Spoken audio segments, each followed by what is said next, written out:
Hi, boys and girls. I'm going to read you a story called Corduroy.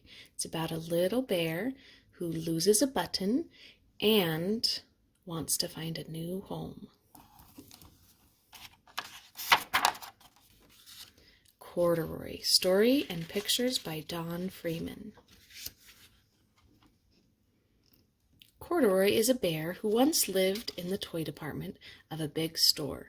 Day after day, he waited with all the other animals and dolls for somebody to come along and take him home. The store was always filled with shoppers buying all sorts of things, but no one ever seemed to want a small bear in green overalls.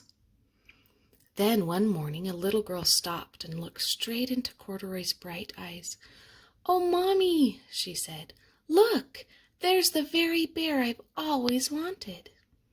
"Not today, dear," her mother sighed. "I've spent too much already. Besides, he doesn't look new. He's lost the button to one of his shoulder straps." Corduroy watched them sadly as they walked away. "I didn't know I'd lost a button," he said to himself. "Tonight I'll go and see if I can find it." Late that evening, when all the shoppers had gone and the doors were shut and locked, Corduroy climbed carefully down from his shelf and began searching everywhere on the floor for his lost button. Suddenly, he felt the floor moving under him. Quite by accident, he had stepped onto an escalator, and up he went.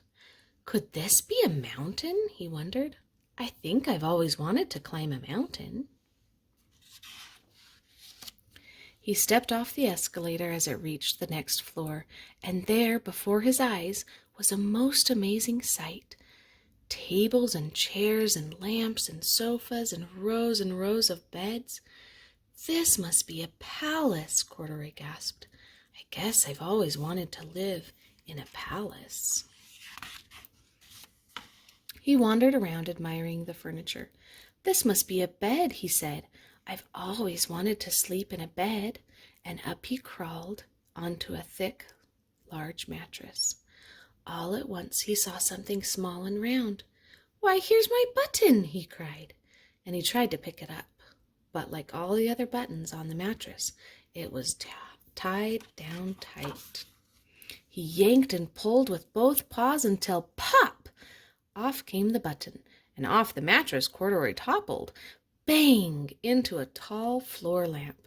Over it fell with a crash. Corduroy didn't know it, but there was someone else awake in the store. The night watchman was going his rounds on the floor above. When he heard the crash, he came dashing down the escalator. "Now, who in the world did that?" he exclaimed. "Somebody must be hiding around here."